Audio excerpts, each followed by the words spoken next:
เนาะ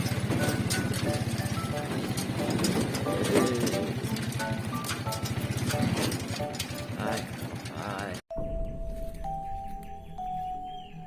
หอดเลยเนาะทุกคนยังมืดแห้ง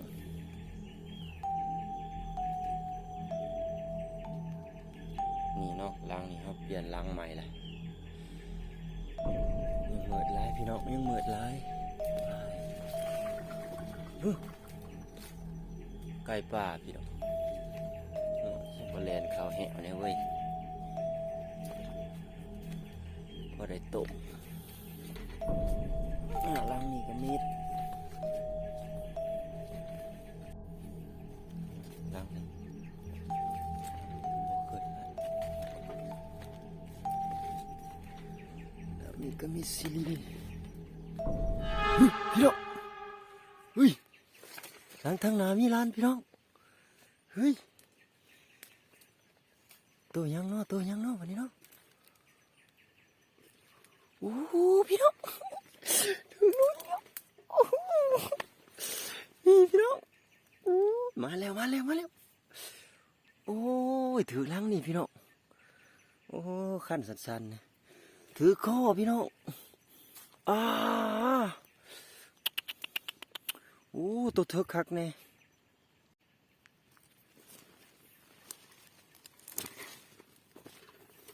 มาแล้วพี่น้องมาแล้วปลดก่อนบัดนี้โอ้ยน้องพี่น้องโอ้ขั้นแข็งอย่างดีถือข้อเต็มตัวนี้นูอีสังเด้นี่บ่เคยเห็นคือนูแข็ง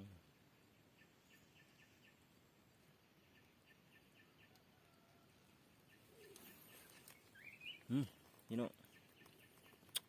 เห็นบ่นี่มาเคยห้ำมันโอ้งามนูอันนี้มาแล้วพี่น้องปลดก่อนเราอยู่ไหน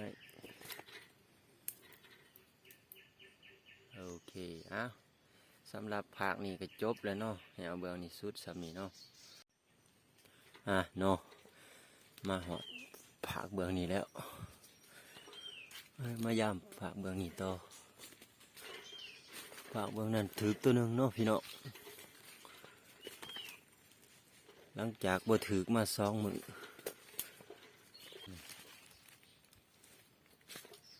พี่น้องเฮ้ยทางนาลานี่แล้วโอ้ยเนาะถึงยังได้เนาะบัดนี้เนาะโอ้ยถึงนู้นพี่น้องเฮ้ยมาท่านตายจะได้ระบาด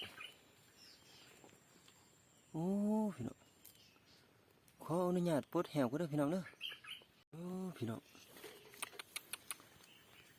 ข้าต่างเกาะกับบ่มีโอ้ถือกบหางพี่น้อง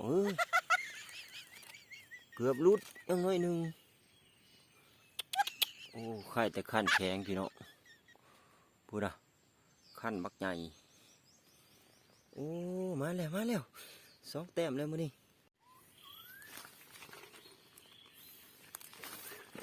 ปวดแหวก่อนพี่น้องปวดแหวก่อนโอ้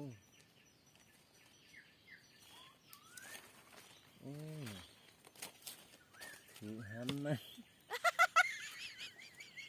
เกือบบ่ได้กินถือห้ำมันพี่น้องโอ้วันนี้มันวันนี้2 ตัวสอนเลยเด็กขัดผงไปทางไหนละบ้านโอ้โหเล่นแล้วเพิ่นเล่นแล้ว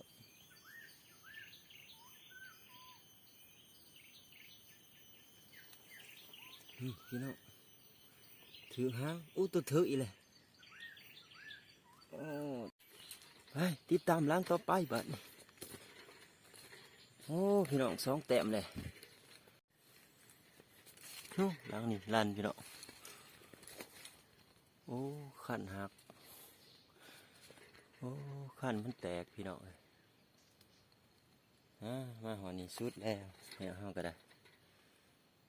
ลังหนึ่งนี่เนาะเปลี่ยนขั้นใหม่เรียบร้อยแล้วเนื่องจากขั้นเก่ามันหักเนาะเนาะมาหอนี้เฮาก็ย่ามแหวเฮาจนสุดเบิดเลยเนาะนี่ลังสุดท้ายมาสรุปผลงานเนาะพี่น้องมื้อนี้ถือว่าม้านแห้งเนาะมื้อนี้จัดไปมื้อนี้2 แต้มเนาะเป็นหนูทองขาวกับซีเมนต์หนูแพงนี่แหละขนแดงๆนี่กับประจักษ์ด้วยกันจะได้ก็ขอบใจพ่อแม่พี่น้องเด้อที่ติดตามรับชมเนาะฝากกดไลค์กดแชร์ให้ในเด้อเพื่อเป็นกำลังใจสิเฮ็ดคลิปดีๆให้พ่อแม่พี่น้องเฮาได้เบิ่งขอขอบใจเนาะ